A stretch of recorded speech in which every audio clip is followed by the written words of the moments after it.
القبخون عمروحا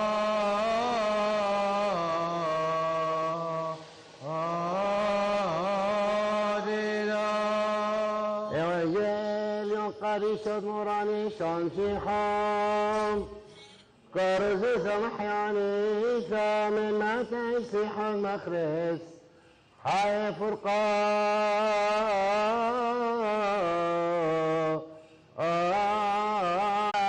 شمشيحهم مثل حي على البصر نبتلتا قديسة مريم والندين أخانوان ساكن بالروح فإن لهم ملكوت السماوات طوبى للحزانة طوبى للجياع والعطاء طوبى لأنقياء القلب فإنهم يعاينون الله طوبى لفاعلي السلام فإنهم بني الله يدعون طوبى للمضطهدين من أجل البر فإن لهم ملكوت السماوات بل طوبى لكم إذا عيروكم واضطهدوكم وقالوا فيكم كل سوء كاذبين من أجله افرحوا حينئذ وتهللوا فإن أجركم عظيم في السماوات لأنهم هكذا اضطهدوا الأنبياء الذين قبلكم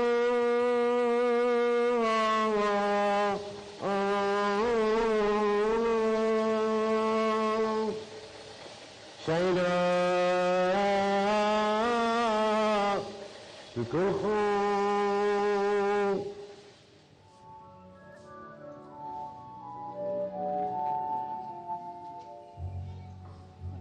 عدلنا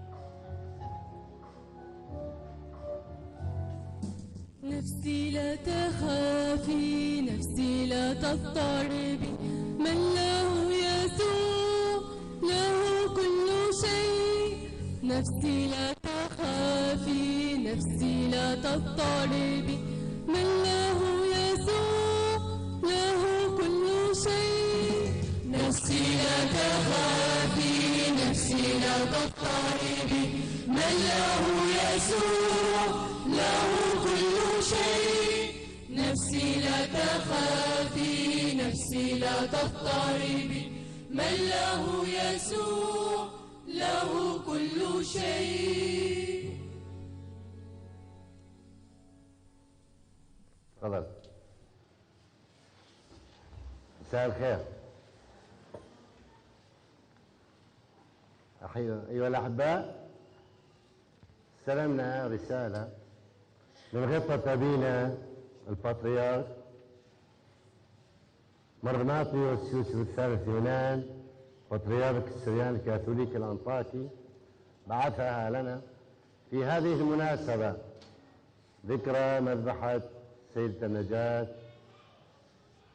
التي مع كل الأسف راح ضحيتها 48 شهيد في هذه الكنيسة بالذات في 31/10/2010. سيدنا بطرك يبدأ كلمته يقول: سيادة أخينا الحبر الجليل مرفران يوسف حبة جزيل الاحترام، رئيس ساقفة بغداد والمدبر البطريركي لأبرشية الموصل وتوابعها وأمين سر السينودس المقدس لكنيستنا السريانية الكاثوليكية، سيادة أخينا الحبر الجليل مار نثنائيل نزار سمعان مطران أبرشية حديات للسريان الكاثوليك في أربيل، معالي وزيرة الهجرة والمهجرين السيدة إيفان فايق جابرو، معالي وزير الثقافة الدكتور أحمد فكاك أحمد البدراني، النائبة السيدة بيداء السلمان مقررة مجلس النواب العراقي، النائب الدكتور دريد جميل إيشو، النائبة السيدة هبة الخس، معالي الدكتورة آن أوسي وزيرة الأعمار والإسكان سابقا، الأستاذ خالد البير المدير العام لشؤون المسيحيين في وزارة الأوقاف والشؤون الدينية لإقليم كردستان، الآباء الكهنة الآتين من إيطاليا من روما، السادة ممثلين رؤساء الطوائف المسيحية والدينية في بغداد، الآباء الخوارنة والكهنة والشمامسة والرهبان والراهبات الأعزاء، أيها المباركون المؤمنون بالرب في أبرشيات بغداد العزيزة،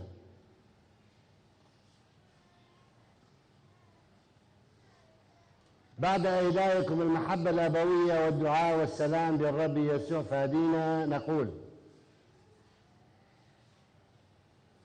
نكتب إليكم لنشارككم بالروح في ذبيحة القداس التي تقيمونها في هذا المساء المبارك في كاتدرائية سيدة النجاة أم الشهداء، الشاهدة للإيمان بالرب يسوع والشهيدة من أجله، والتي تدرجت حناياها في مثل هذا اليوم منذ 12 سنة بدماء إخوة وأخوات لنا في الإيمان قدموا ذواتهم ذبائح محرقة على مذبح الشهادة، وعمدوا بذبائهم الزكية أرض الوطن الغالي العراق.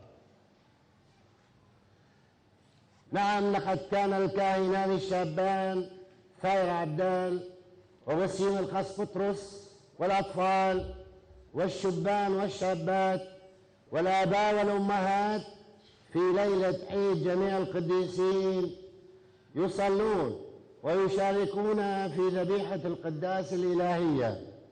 في مثل هذا الوقت باغتهم المجرمون الجبناء بالتفجير والتكفير والقتل دون هوادة، فامتزجت دماؤهم بدم الحمل الإلهي المذبوح فداء عنا وعن العالم بأسره، فبهم يعظم اعتزازنا وافتخارنا، ولقد أضحوا للعالم أجمع رمزا حيا وفريدا للشهادة للمحبة التي لا تميز، وللاستشهاد من أجل نشر السلام والعدالة والأخوة والمساواة.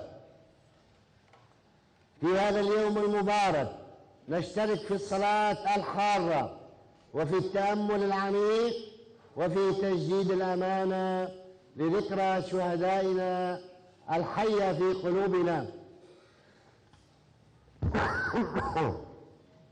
راجين معكم يا أخانا صاحب السيادة مار أفران يوسف حبة ومع جميع أفراد الكيروس والمؤمنين أن تكتمل دعوة تطويبهم لدى مجمع دعاوي القديسين في الكرسي الرسولي كي نتمكن من الاحتفال بإعلان تطويبهم ورفعهم إلى مذابح الكنائس.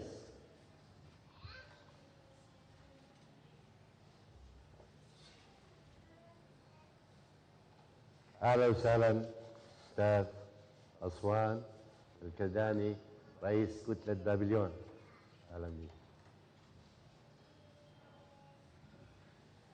ونحن فخورون ببطولتهم وراسخون في الإيمان وثابتون في الرجاء، لأن الرب الفادي وعدنا أن يبقى معنا في حياتنا ومماتنا، ووعده هذا لا ولن يخيب أبدا.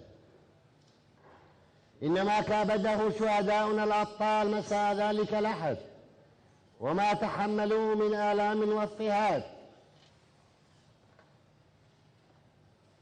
شبيه بما قاسته الألوف المؤلفة من آبائهم وأجدادهم على مر العصور، والذين تعذبوا أو قتلوا أو شردوا ما وراء البحار والمحيطات، لأنهم أرادوا أن يبقوا مناء لمخلصهم الرب يسوع المعلم الذي أوصاهم بأن يحبوا الجميع حتى الأعداء، وأن يسامحوا مبغضيهم ويحسنوا إليهم، وهم يهتفون مع الرسول الأمم مار بولس: من يفصلنا عن محبة المسيح؟ أشدة أم ضيق أم اضطهاد أم جوع أم عري أم خطر أم سيف؟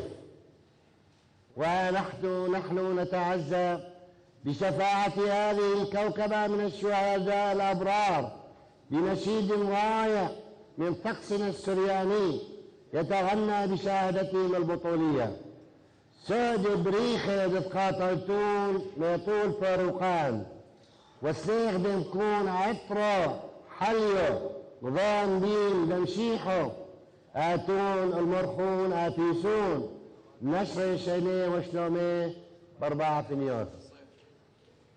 وترجمته: أيها الشهداء المباركون الذين قتلتم في سبيل مخلصنا، وصعد دمكم بخورا طيبا أمام منبر المسيح، تضرعوا إلى ربكم كي يحل أمانه وسلامه في جهاد المسكون الأربع. إن إيماننا المشترك بالإله الواحد خالق الكون ومدبره عليه أن يوحد قلوبنا ويشركنا في بناء الوطن الواحد في العيش الفاعل والمتفاعل، والمؤسس على مبدأ المواطنة الواحدة للجميع. إنها حضارة المحبة إليها يدعونا اليوم شهداؤنا وجرحانا، فلا نخيب أملهم على مثالهم لنكون صانعي السلام، فنستحق أن ندعى أبناء الله، كما لا يسعنا أن نغفل واجب تأمين الحريات المدنية والدينية لجميع المواطنين. والحقيقة كما ينبهنا قداسة البابا بنديكتوس ال16 أنه لن يكون هناك سلام وعدل في عالمنا إن لم تحترم الحريات الدينية.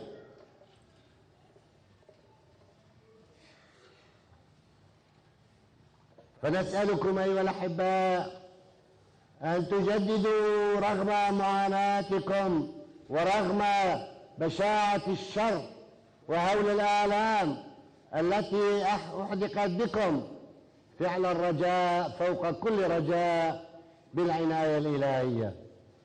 رجاؤنا يجعلنا واثقين بأن التضحية التي قدمها شهداؤنا وجرحانا لن تمر عبثا، بل لا بد وأن تثمر خيرا ونعما لبلدكم العراق الحبيب ولشعوب مشرقنا قاطبة.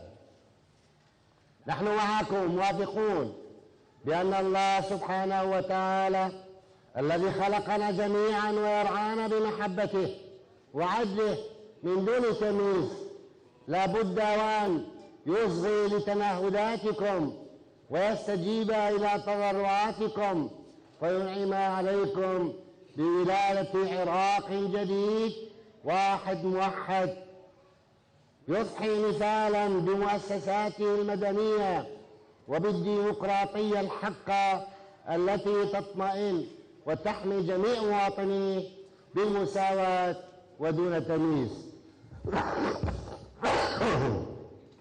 وإننا إذ نبارك بانتخاب فخامة الرئيس عبد اللطيف جمال رشيد رئيسا لجمهورية العراق والحكومة الجديدة برئاسة دولة الرئيس محمد شياع السوداني، نتمنى لهما ولجميع الوزراء والنواب النجاح والتوفيق في هذه المهمة الوطنية لما فيه خير العراق وطنا وشعبا وعودته إلى سابق عهده من التطور والازدهار. إلى الرب يسوع الفادي الإلهي والحمل المذبوح فوق ذروة الصليب نضرع كي ينعم على العراق وبلاد الشرق والعالم بالسلام والأمان، وعلى جميع الناس وخاصة على المؤمنين باسمه القدوس بالطمأنينة والاستقرار والعيش الكريم، فيرتفع إليه من الجميع نشيد التمجيد والتسبيح في وحدة أبيه وروحه القدوس بشفاعة والدته مريم العذراء سيدة النجاة وجميع قديسينا وشهدائنا وشهيداتنا الأبرار في عراقنا الحبيب. نختم بمنحكم بركتنا الرسولية عربون محبتنا الأبوية والنعمة معكم. إغناطيوس يوسف الثالث يونان بطريرك السريان الكاثوليك الأنطاكي بيروت لبنان. كلتنا مع بعض أيها الأحباء نصلي قانون الإيمان. نؤمن بإله واحد وخالق السماء والأرض وكل ما يرى وما لا يرى، وبرب واحد يسوع المسيح ابن الله الوحيد المولود من الآب قبل كل الدهور، إله من إله، نور من نور، إله حق من إله حق، مولود غير مخلوق، مساوى للآب في الجوهر، الذي على يده صار كل شيء، الذي من أجلنا نحن البشر ومن أجل خلاصنا نزل من السماء وتجسد من الروح القدس ومن مريم العذراء وصار إنسانا وصلب عوضنا في عهد بلاس القدس، تألم ومات ودفن وقام في يوم الثالث كما في الكتب، وصعد إلى السماء وجلس عن يمين الله الآب، وأيضا سيأتي المجد العظيم ليدين الأحياء والأموات، الذي ليس لملك انقضاء ونملك بالروح القدس الرب المحيي المنبثق من الآب والابن ومع الآب والابن يجزى ويمجد الناطق بالأنبياء وبكنيسة واحدة جامعة مقدسة رسولية، نقر ونعترف بمعمودية واحدة لمغفرة الخطايا، وننتظر قيامة الموتى وحياة جديدة في العالم العتيد. آمين. إخوتنا وأخواتنا صلوا لأجلنا ليقبل الرب قرباننا. أيها الثالوث الأقدس ارحمنا الآن وكل أوان. أيها الثالوث الأقدس اغفر لنا ذنوبنا وخطايانا. أيها الثالوث الأقدس اقبل هذا قربان من أيدينا نحن الخطأ. على المذبح الروح الذي فوق السماء. تجاوز واعف واصفح اللهم عن خطايانا وآثامنا ومعاصينا، وعن خطايا وآثامي ومعاصي جميع الذين يدعونك ويتضرعون إليك. بإيمان صالح. اجعل يا رب ذكرا صالحا يا آبائنا وأخوتنا ومعلمينا وجميع الموتى المؤمنين الذين سبقوا ورقدوا على رجائك، لا سيما الأحياء والأموات الذين تقرب هذه الذبيحة. صمن قال واذكر إلهيسون. أيها الإله الرحيم القدوس، يا من أعطانا مائدة المقدسة روحية بالدين الوحيد ربنا وإلهنا ومخلصنا يسوع المسيح، اقبل بأن الرضا تقديمة هذه الذبيحة غير الدموية، وامنحنا يا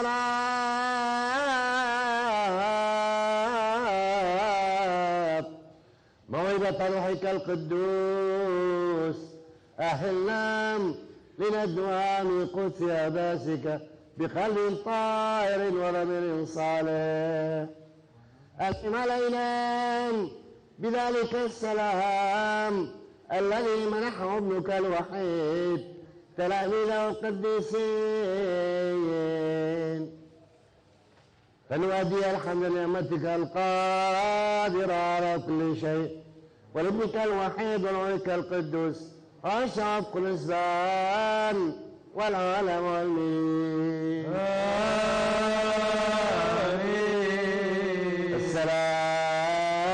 السلام لجميعكم ومع روحك.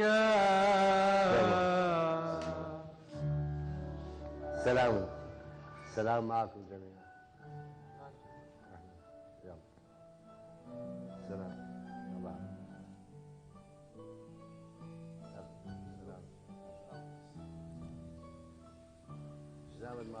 سلام بقلبي، سلام عظيم، فرب السلام بقلبي يقيم، فمن قلبه معه مستقيم يذوق على الأرض طعم النعيم. سلام سلام سلام سلام سلام بقلبي، سلام عظيم.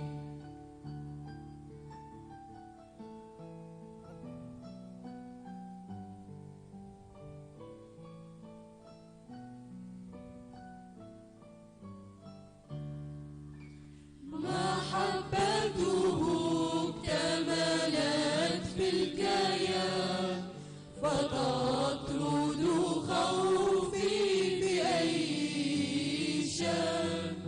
أراه بقلبي وضوح العيان، وتحفظني يده كل آن.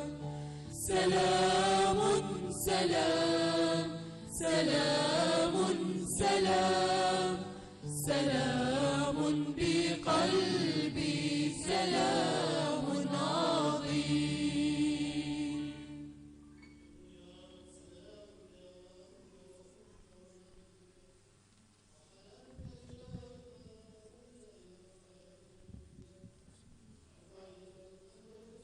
الوحيد وروحك القدوس لنا وكل أوان إلى أبد الآبدين. نجد أمامك يا رب الأرباب، ونطلب بك أن تبسط يمين حنوك علينا نحن المنحنين أمام عظمة جلالك الرهيب، وتبارك غنم رعيتك المفتدى بدم ابنك الوحيد الطاهر. احفظها واصفح عنها وقدسها، وجعلنا نتلال على محيا اسمك الحي، فيعرف العدو أن رعيتك المفتدات، ونرفع إليك الحمد لابنك الوحيد وروحك القدوس إلى أبد الآبدين.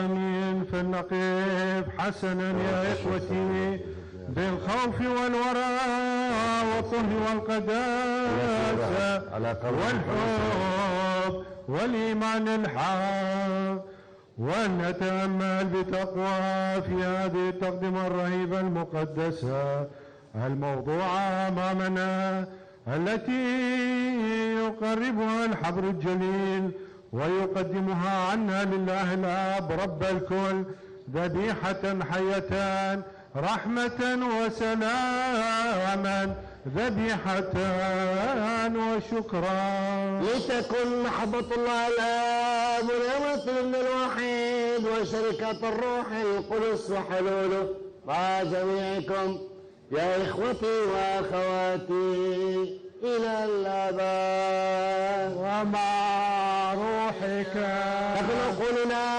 وأفكارنا وقلوبنا فوق الإله هي عند الرب إلهنا، لنشكر الرب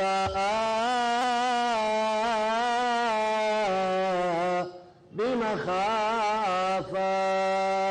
إنه لواجب ولائق، إنه لواجب ولائق أن نسجد لك ونمجدك يا من حقا أنت والله الآب مع ابنك الوحيد وروحك القدوس. أنت أتيت بنا من العدم إلى الوجود، وبعد أن سقطنا عدت فأقمتنا، ولن تغب عنا عند افتقادنا حتى أصعدت إلى السماء ومنحتنا الملكوت الآتي. إننا نشكر لك ولابنك الوحيد وروحك القدوس هذه كلها، يا من نقف أمامه في صفوف الكروبيم والسرافيم وينشدون نشيد الظفر بأفواه لا تصرخ بعبارات لا تدع مع سائر الجنود السماوية هاتفين وقائلين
إنك هكذا عبدت العالم حتى بذلت ابنك الوحيد لأجله لكي لا يهلك كل من يؤمن به بل تكون له الحياة الأبدية.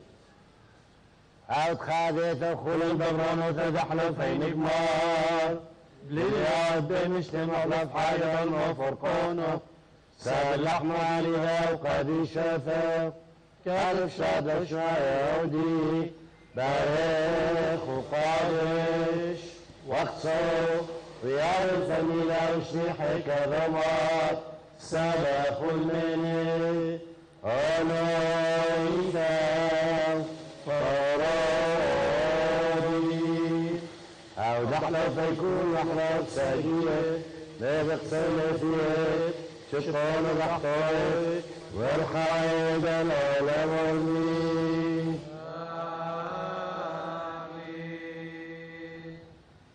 أخوان الخصم موفد وحشين كمازة من حمر منا يهودي بارك وقادر قاتل مني يا بالفميرة وشريح كذمات ساب الشر منك الخوف أنا إيساف نادي بيأتي غذاته هاد أحلى فيكون أحلى وساجية ليتي شجو مثيب شقون الأحطائف والحائد العالم والمين. وأضاف ربنا لتلاميذه قائلا اصنعوا هذا لذكري كلما أكلتم هذا الخبز وشربتم هذه الكاس تبشرون بموتي وتعترفون بقيامته حتى مجيئه.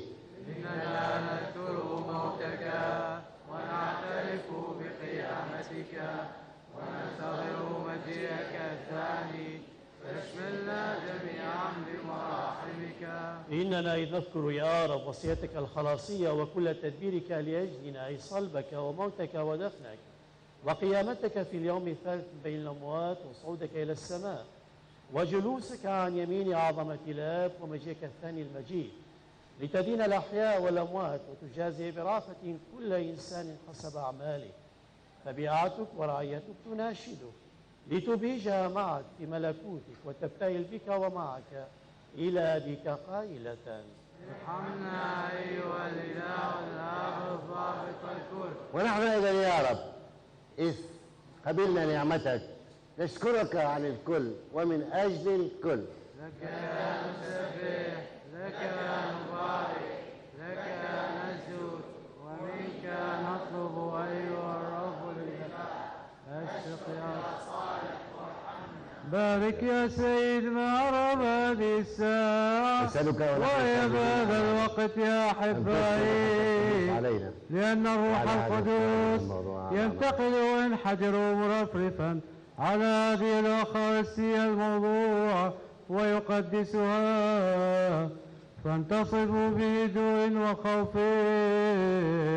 وصلوا السلام استجبنا يا رب استجبنا يا رب استجبنا يا رب اشفق يا صالح وارحمنا.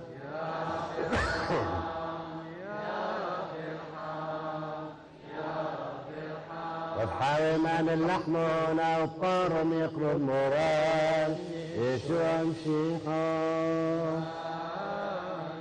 والخوصانة وجمود المراد يسوع مشيخا.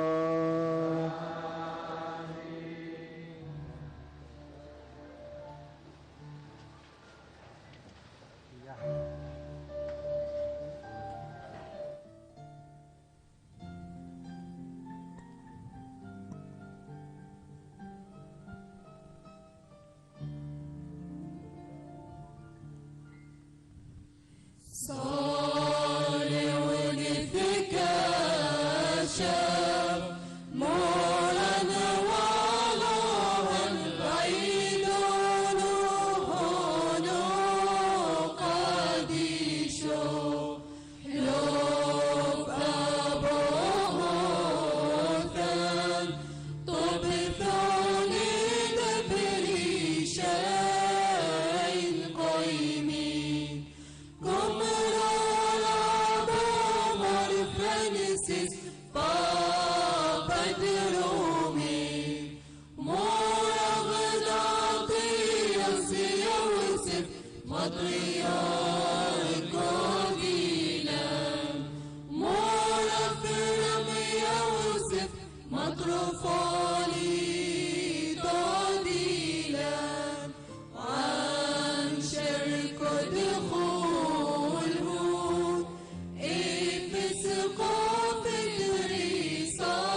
نرجوك تحفظنا صلواتهم وتبرعاتهم من الشرير، وننال الرحمة في العالمين كي يسبح بهذا كما في كل أمر ويمدح كثيرا اسمك الكريم والمبارك، واسم ربنا يسوع المسيح وروحك القدوس لنا وكل أوان إلى أبد الآبدين.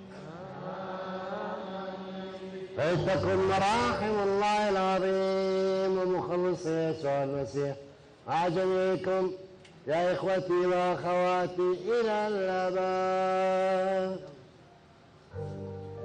رحمة شوية قوسنا نشكر الأب. آمين آمين. روح حياة قديسة آمين آمين.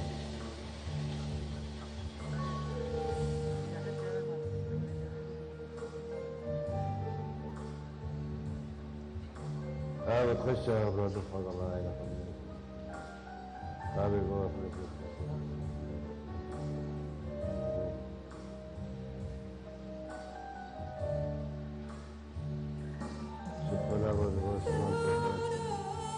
ثائرون ثورة الشهداء وحقق حلمه وارتقى إلى السماء. رحمة حالنا جاي سحنا البقرة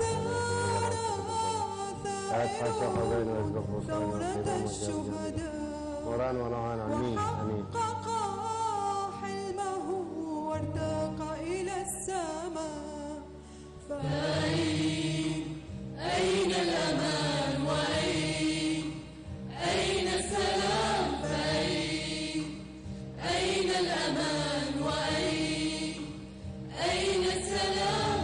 هللي يا كنيستي واستقبلي الشبان ورنمي ترنيمة الشهادة والإيمان.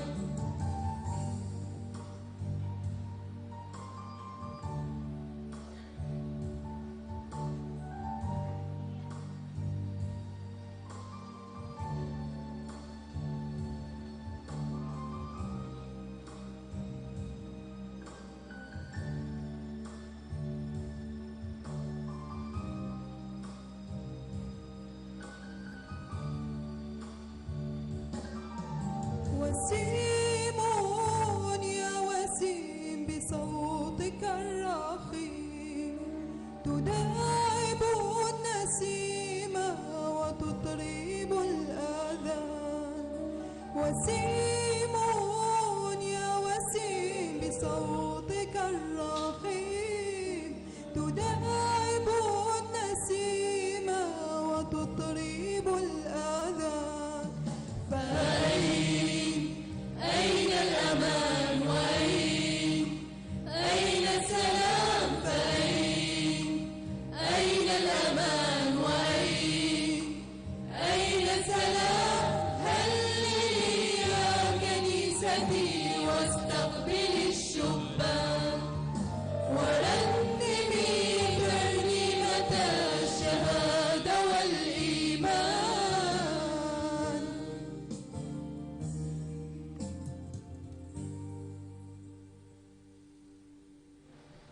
مريون كاشاف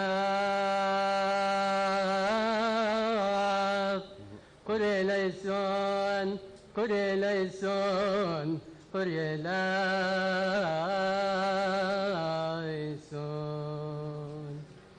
ما بين يديك نسد حياتنا أيها ربنا العطوف ومن كان سميد وراحم أشفق يا صالح وارحمنا.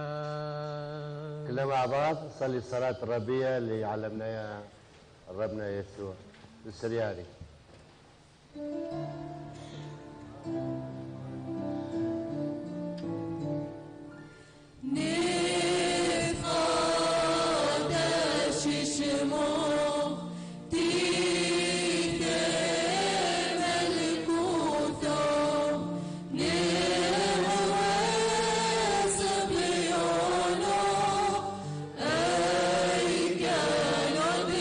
Shemayo, oh,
اجل يا رب لا تدخلنا في التجربة، لكن نجنا من الشرير ومن كل ما يحاكي، لأن لك الملك ولابنك الوحيد روحك القدوس إلى أبد الآبدين.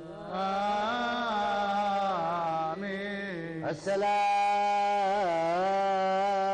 لجميعكم ومع روحك، فلنحني رؤوسنا للرب أمامك أيها الرب إلهنا. بارك يا رب الذين حلوا أعناق أنفسهم وأجسادهم أمام حنانك.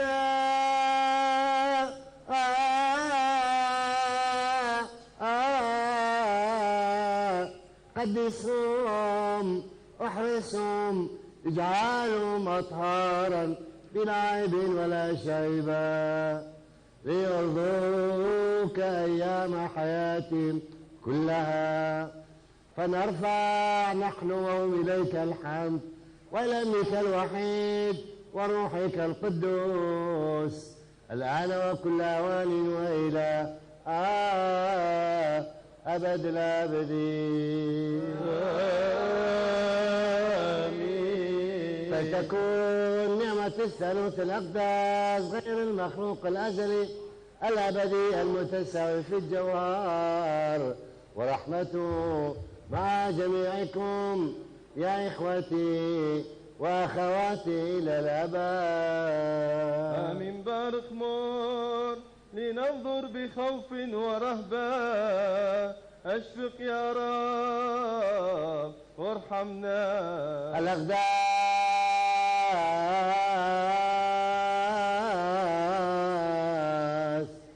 للقديسين وللأطهار تعطى. واحد هو الآب القدوس، واحد هو الابن القدوس، واحد هو الروح الحي القدوس. آمين. بارك يا سيد المجد للآب والابن والروح القدوس الإله الواحد إلى أبد الآبدين. آمين. معنا الأب الواحد القدوس الذي خلق العالم بحنانه.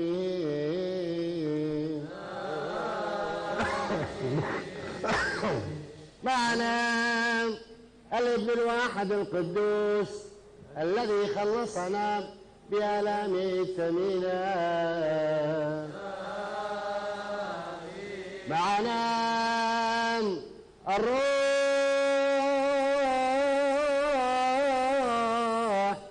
الواحد الحي القدوس المتمم والمكمل كل ما كان وما سيكون.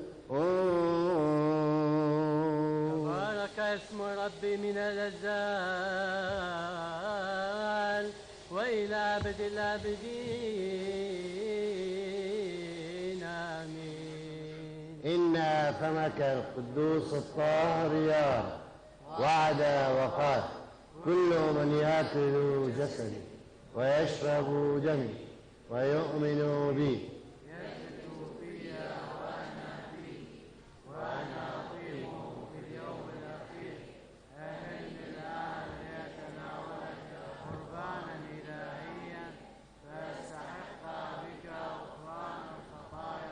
والصف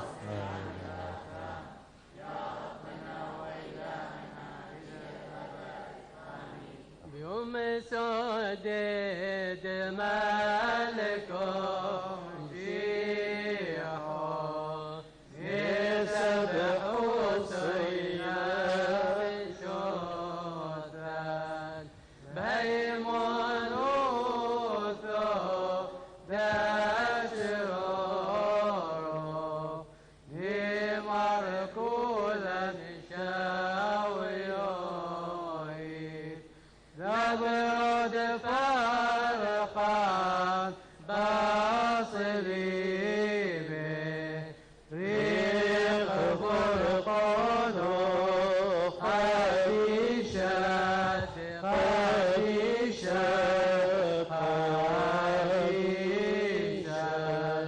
تدخل في اليوم مورب دقران يولد وتقايش ودعاني دين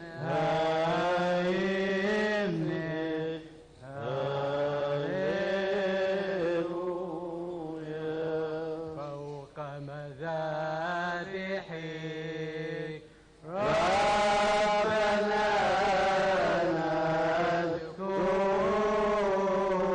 نذكر جميع أمواتنا نفوس أبائنا ثم أمواتنا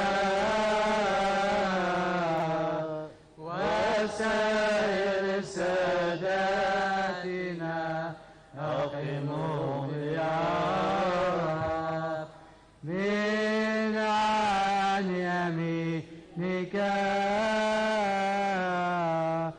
في يوم بعاثنا هللويا رضوان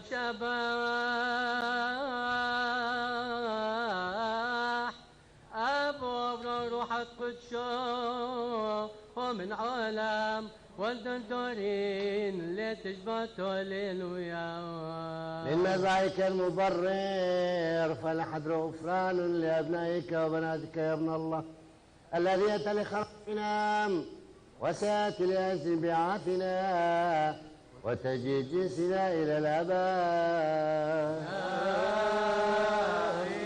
وابسط يا رب يمينك غير المنظورة وبارك هذا الجمع الساجد لك المختبر جسدك ودمك الكريم لمغفرة الذنوب وصفع السيئات وبياض الوجه أمامك يا ربنا وإلهنا إلى الأبد فلتكن مراحم الله العظيم ومخلصنا يسوع المسيح على حامل هذه الأقداس وعلى وابها واخذها وعلى كل من تعب واشترك فيها مراحم الثالث القدوس في العالمين إلى الأبد.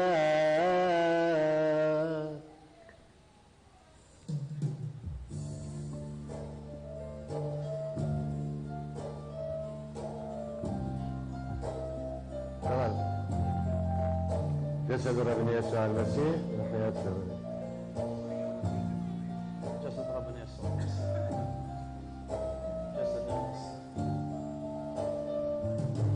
أي قد ثقاق لسرده وتفاسق هادو ميمون جسد كامون جنث روح قدشو وبحرب شين عبدان ما كنست الشهادين وقطيعت أوصالهم هناك حل الروح وأعطى الأمنا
أجل إيمانكم يا وسيم يا ثائر أنتم ورفاقكم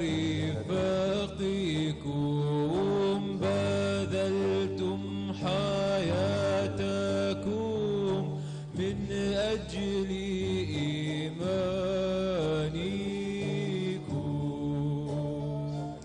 صرتم مثالا لنا في الإيمان والحب بيعاتكم تزمر المجد في ذكراكم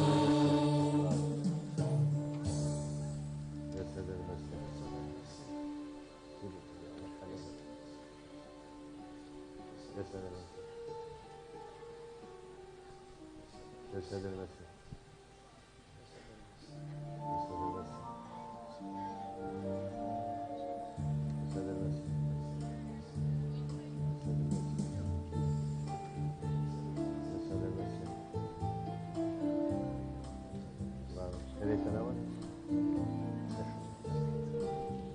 تركتم الكل كي تتبعوا الأولى كابدتم الذل كي تنشروا الإنجيل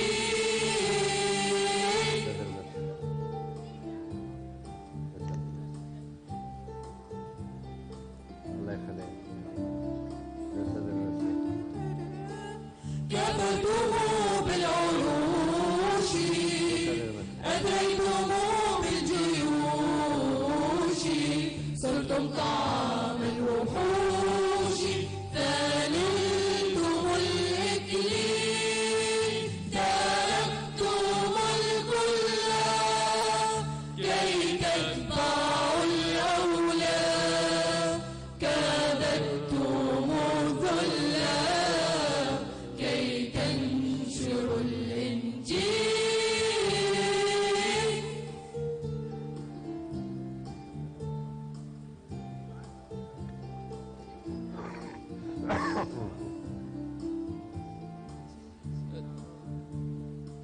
لله المجد في العلا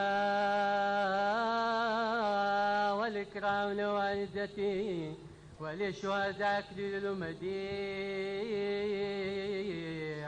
والأموات الرحمة والتحنن هللويا. المجد لك يا ربنا وإلهنا إلى الأبد. المجد لك يا سيدنا يسوع المسيح. جسدك المقدس الذي أكلناه ودمك الحي الغافر الذي شربناه لا يكون للدينونة والقصاص بل للحياة الأبدية وخلاص جميعنا. ارحمنا.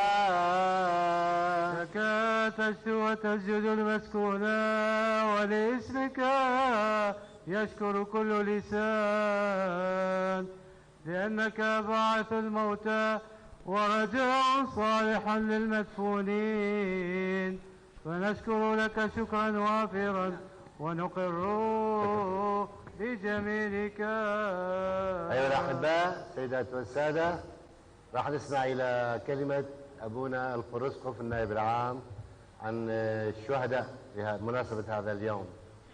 طيب ناخذ من وقتكم إن شاء الله. أبونا الخوري ما يطول. بسم الاب والابن والروح القدس الاله الواحد امين. سيادة راعي الابرشية المطران مر افرام يوسف عبا الجزيل الاحترام، ايها السادة الوزراء والنواب والرسميون الجزيل الاحترام، ابائي الخوارن الاعزاء الخوري افرام والابوان بطرس وبولس، أيها المؤمنون الكرام، أن أتذكر اليوم الهجوم الإرهابي على كنيسة سيدة النجاة عصر يوم الأحد 31 تشرين الأول 2010 لهو من أصعب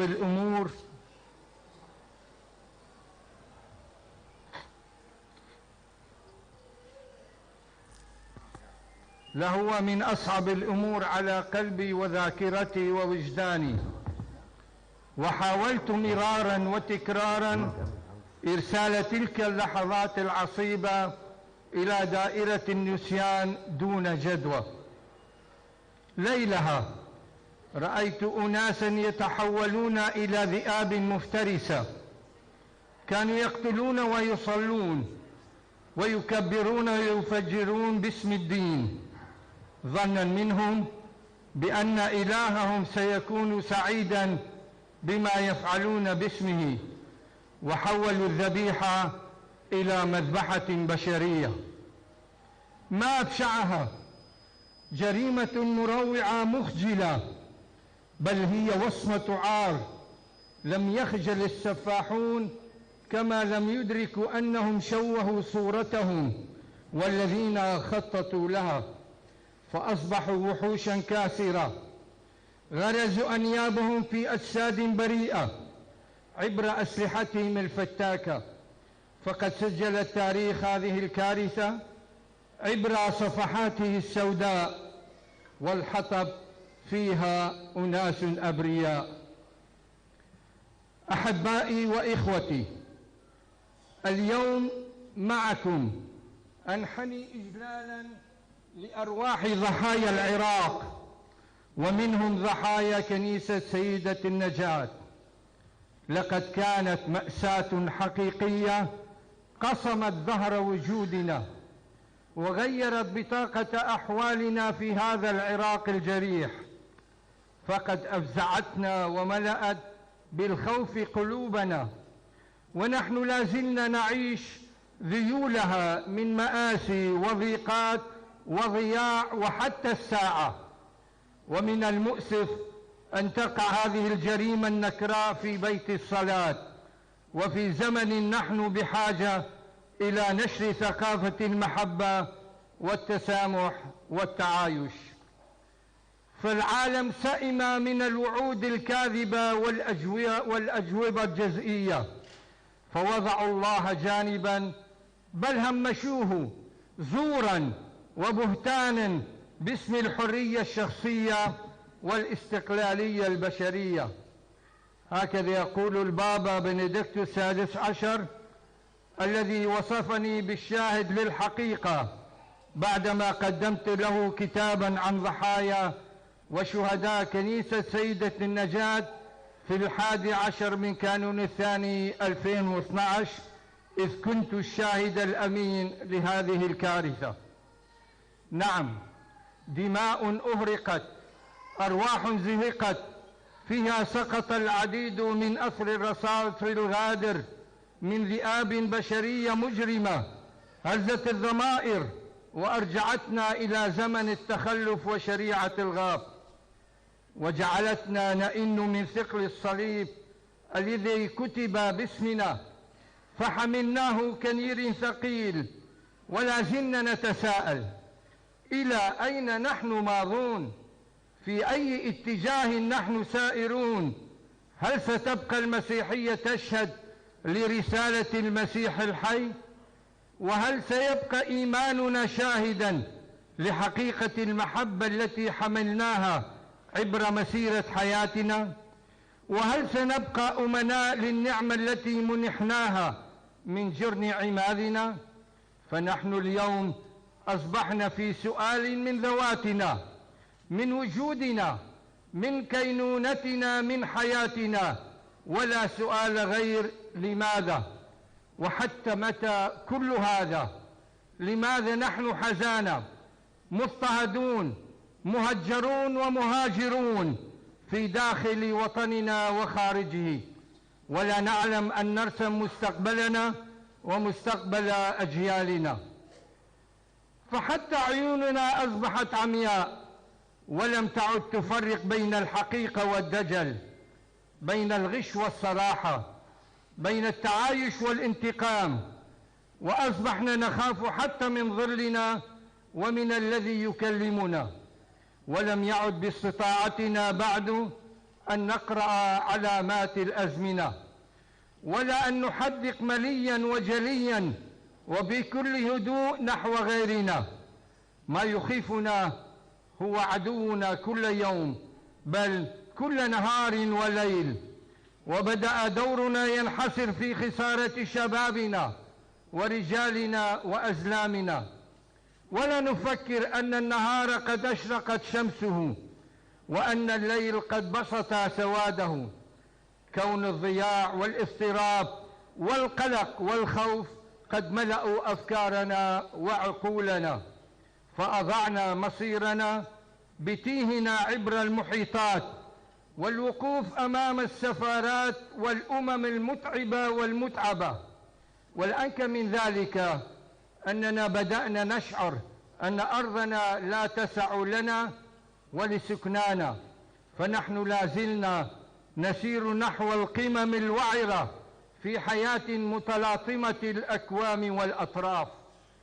همومنا أمام عيوننا، بلايانا في سجلات مسيرتنا كتبناها، وكل يوم نتساءل: ما هذا العذاب؟ بيوتنا بيعت، جيراننا رحلوا، أولادنا قتلوا وهم على مصطبة الصلاة، وهم ينشدوا رحمة من الرحمن الرحيم، فهل هناك أكثر من ذلك؟ إخوتي الأعزاء، أمام كل علامات الاستفهام والحيرة والضياع، فالمسيح الرب يدعونا أن ننظر إليه وهو على الصليب فاتحا ذراعيه يحضن الأخيار والأشرار، الصالحين والطالحين، وهو يقول لنا: قوموا احملوا سريركم وامضوا. والعلامة كانت في اليوم الثالث منتصرا على الشر والحقد والكراهية، على المصلحة والأنانية والمحسوبية، على المحاصصة والطائفية والفساد، منتصرا على الذين بيدهم زمام الأمور في السلطة ومنهم هيرودس الحاقد، منتصرا على الذين يجولون في الهيكل ويصدرون أوامرهم ويدنسونه ويجعلون أنفسهم أبرياء أمام أنظارنا. ومع هذا قال الرب: احملوا الشفاء للمرضى وقولوا لهم لقد اقترب ملكوت السماوات. نعم، في كارثة سيدة النجاة دفعنا ثمنا باهظا، وربما لا زال الآتي أقسى وأعتى. فالدعوة الحقيقية لا تكمن في الهروب والهجرة وبيع الممتلكات والتفتيش عن نعيم الدنيا، بل تكمن في الحفاظ على عيش الإيمان وحب الأوطان. فربنا يسوع جعل نفسه سمعان القيروان من أجلنا، فهو يحمل عنا أوجاعنا وأمراضنا وهمومنا، ويجعلنا أن نخلص لحقيقة تربتنا ونيل حقوقنا. فالحقوق هنا لا تصان في سجلات الأمم ومجالسها المتعددة، ولا في بيانات الاستنكارات والتنديد والمسيرات من كبار زمننا، فهذه قد ولى زمانها ولن تعيد إلى ضحايانا حياتهم، بل إن حقوقنا قد نلناها أولا بوعد ربنا يسوع المسيح الذي قال: تعالوا يا مباركي أبي رثوا الملك المعد لكم منذ إنشاء العالم. وقال أيضا: لا تخافوا آمنوا بي. أيها المسيحيون الكرام، نعم، لا نخاف مهما طال ليل العذاب ومهما ثقل الصليب، فالسيد الغائب آت ولن تضعفنا عندها القوة والمال والجاه والسلطة والدنيا، فالأقوى هو من يحيا ليومه منتظرا سيده.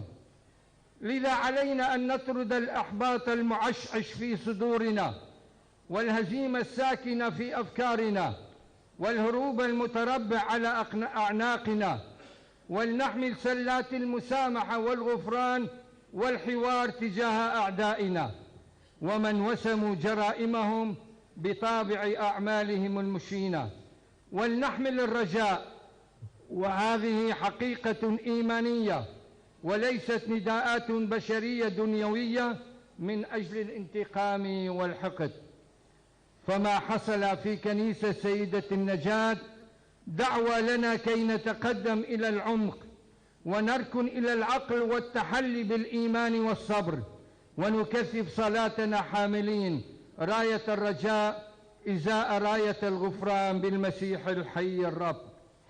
ففي ذلك نتعلم أن المسيحية لا تدرك إطلاقا لغة الانتقام والموت والحقد، بل هي انبعاث. ولا المسيحي أن يكون تنينا يحرض الآخر، ولا ينفذ سمه بعمق الكراهية في مسيرته إزاء الآخرين. ولنظهر الظلم وذيوله ونعلن الحق وراياته كي لا تصبح مسيحيتنا مجرد هوية نحملها، كي لا تكون طلباتنا من أجلنا ولأجل أحبتنا، بل لنشارك أعداءنا ومضطهدينا كي لا نمجد أنفسنا ونسبح أعمالنا، بل الحقيقة تدعونا إلى تمجيد اسم الله وتسبيحه. لتكن دماء شهداء عراقنا الجريح علامة خصب، علامة عرس وهناء، فشرقنا زاخر بدماء الشهداء، فنحن شعب شهيد ليس إلا. ولننشد ترانيم الحقيقة، فالبابا يوحنا بولس الثاني يقول: إن الله جعلنا عبر الأجيال في هذه البقعة من الشرق لنؤدي للمسيح شهادة حسنة، شهادة ليس لها بديل. فإذا ما انهزمنا نكون قد أهملنا دعوتنا وانحرفنا عن رسالتنا وزورنا الشهادة في كثير من تصرفاتنا مع غيرنا لأجل مصالحنا. فكل من أراد أن يحيا في المسيح حياة التقوى أصابه الاضطهاد، وإذا متنا معه حيينا معه. أخيرا فليرحم الرب شهداءنا وضحايانا برحمته الواسعة، وليحل أمنه وسلامه في قلوب المؤمنين، ولتسكن المحبة في زوايا وطننا الحبيب. ولينبذ كبار زمننا ونحن منهم من عقولهم أنواع العنف والشر والحقد والكراهية والمصلحة والمحسوبية من أجل العيش بسلام، وأن نكون أمناء وأوفياء لوطننا وتربتنا، لدعوتنا ولمسيحيتنا. ولا أجمل. رحم الله ضحايا وطننا الجريح والذين انتقلوا إلى مدينة الأحياء. نعم وامين وشكرا. الدخان بينا كين براد الله وهم الكوف الضمير تالي أم قريشي لقد جبحت من أحب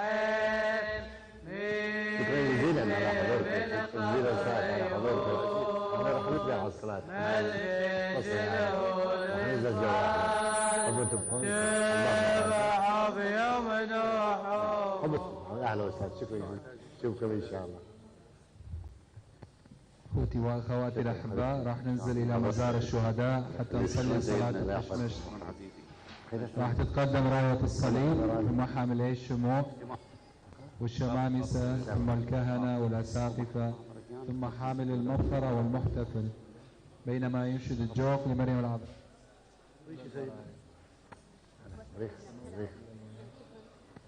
منذ بسلام يا اخوتنا واحبائنا، فنحن نستودع بكم نعمه الثالثه رغم صرافته مع الزائد والبركات التي اخذتموها من روح الرب المبرر، البعيدين والقريبين، الاحياء والاموات، المخلصين بصليب الرب الغالب والموسومين بوسم العماد المقدس، فليغفر الثالث الاخذ ذنوبكم وليصفح عن زلاتكم وليشفي مرضاكم وليرح نفوس موتاكم وشهدائنا. امضوا بسلام وانتم فرحون ومسرورون، وصلوا لاجلنا ونصلي مع بعضنا البعض. لحد راح ننزل نعمل تشويش جوا بالمقبره. شكرا على وصولكم، على جيدكم، وان شاء الله يا رب ننتظر السنه القادمه مثل هذا اليوم يكون عندنا احتفال نرفع شهدائنا الى مذابح الرب. الله يخليكم، صحه وعافيه للجميع. خلاص.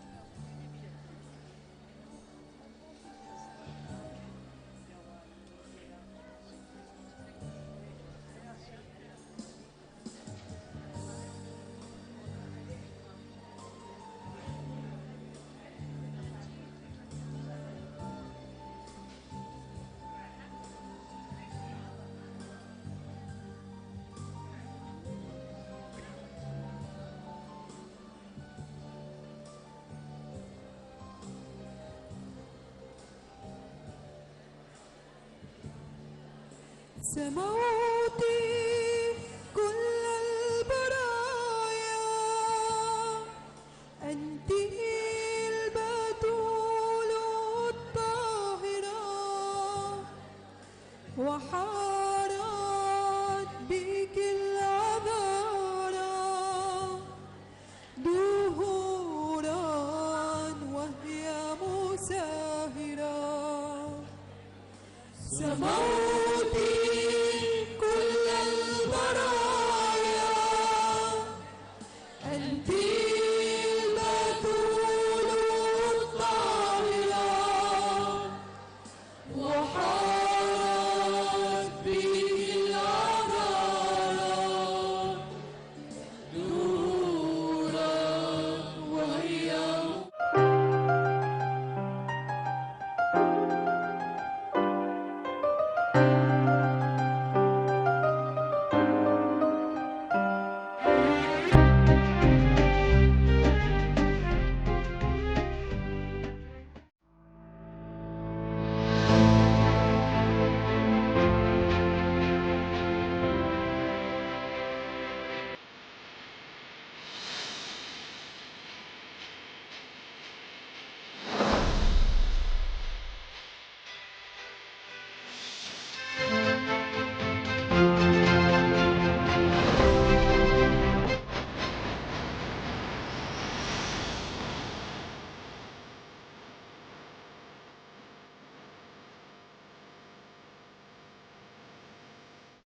أشطرتا شوريلا بغزيتا عالبودان بقبة إيوة صرتا قمايا تشبرا وتيلا باري آسوسا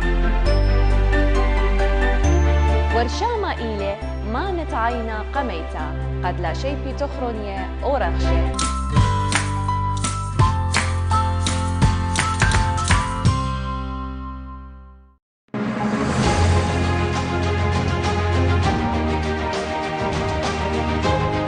خزياني حبيو شين بقوا خنقاوت خرزة ديان قنيا وقيثارة.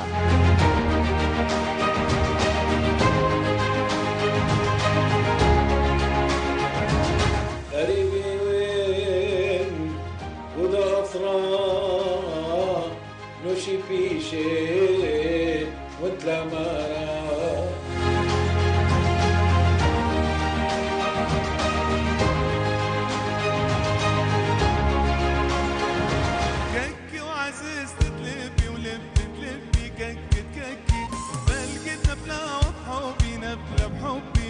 بلكي ككي وعزز تتلبي ولبي تلبي ككي تككي بلكي تنبلا وبحبي نبلا بحبي بلكي إن شاء الله خزتني لقرب دانا قنيا وقيثارة بيشوتن أمي نهى لازار من كندا.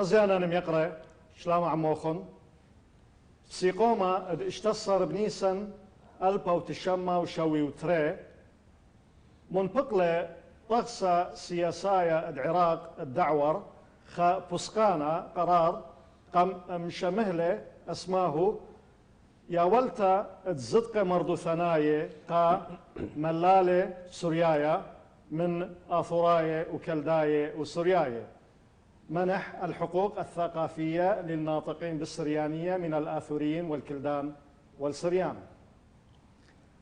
أبن طقسة سياسية رخشلة زلة بطر هادخ بغدا أرخى لبسنتا من دكتاتوريوثا من طلوميا من قراوة هل دمبلة بخخيلة جيسايا بشيت تريال بيوطلاثة وآبن إثواليني شدقانة أهدافه الخاصة من منطقة أها بسقانا وآبن صبرة ومردنة دبني عمن بهاوزونا وهل اديوم يوما أبخنا عمي ليوا رازي ليوا بأويوثا ليوا متفقين من داها شما أو شماها التسمية والصفة قاريلة ابني عمان ملال بسوريايا الناطقين بالسريانية بهاي إيوخ عما شرشايد اتلغدا تشعيثر وقتا اتلشمان شرشايد قاني إينا لنصخ سروخ ليبن بنكرخ إذا أذ بسقانا أها قرار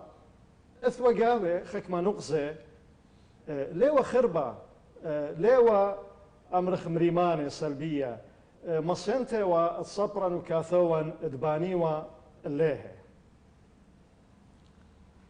كاد إيوخ إديوم يوما بشيتد تريال بيو إسري وتري هانا ودين بمعنى وارينا خمشيشن على آها برسا على آها تخارا إيوا قنيثة خسهمة أبن زورا من زدق دني عمان أخا عما شرشايا جو أثري أو هاي بثنارند عراق ما دين إذن إيلي يوبيلا دهوايا اليوبيل الذهبي دآها برسا علىها عمن إيلي بآها خلقثا من خرزة السوادة دي لنايا صبرم يقرأ روان بولس ريشا خيادة الصبرة وسايومة سورياية بعراق كل إقارة قبل خلق شانا يقرأ رابي روان بشينا قاوخ يقرأ شليم بادي خرزة دي لنايا وبشينا شلام وإقارة كله فرجانة وغزيانة قنيثد عراقية سرييتا بادي تبقتا هاو ضرابة بسيمة وتن إقارة إيوت عمان رابي ميقرأ أخت مريقو مود عنوثة يعني أو بسقانا أو قرار ترمو خمشيخا إيوة اشتصر أربع ألبا وتشامة وشوي وتري إيوة تريبها قرياتا فقرتين الترت إيوة ينفذ هذا القرار من تاريخ نشره في الجريدة الرسمية فقرة قمت أثوقا وخكما نقزة يعني إن ما ينطوسها يعني لدن نقزة ألف وباء إيوة أنه لشان سوريايا باش مدرشة يدرس جو مدرشاتها شرواية مصعايط ويواية هرهادخ فقرة جيم جو كليثة صبروثة أو صبرياثة كلية الآداب هرهادخ نقزة دال إيوا بابي خكما خرزق وبرسقالة ينقو برسخزوب لشان سوريايا نقزها مغلطة يرخيثة منبقالة وزيروث اليذاعة نقزة واو شتاسد غدا كنوشتا صبرة وكاثوة وممثلتا تمثيل صبرة وكاثوة جو خيادة وكنوشات إثوابا وزونا نغزة زائي وهيرتا زوزيثا قصبرة سايومة بيضة طوعتا دكثاوه ونقزة حائي وبتختت خكمة بيت صماخة أندية يعني مرضو ثناية ثقافية يهلي أمناية بيماية فنية مسرحية ويرتو ثناية يعني تراثية آرا هل سسقورة ود واية ود ميقروثوخ تتفق معي رابي عزيزة مندت منهريقو ديا مود عنوثة إنه آها بسقانا أثوقاوي خكمة نقزة ليوة خربة ليوة سيئة قد بانخ لها شاري رايث أو بسقانا إيوة خانا خشونة خشخلابة مشقلة خاثة قاود ميزلت الشلطانة عراقاية من شت أستد سلطان وثا وحكومة خثة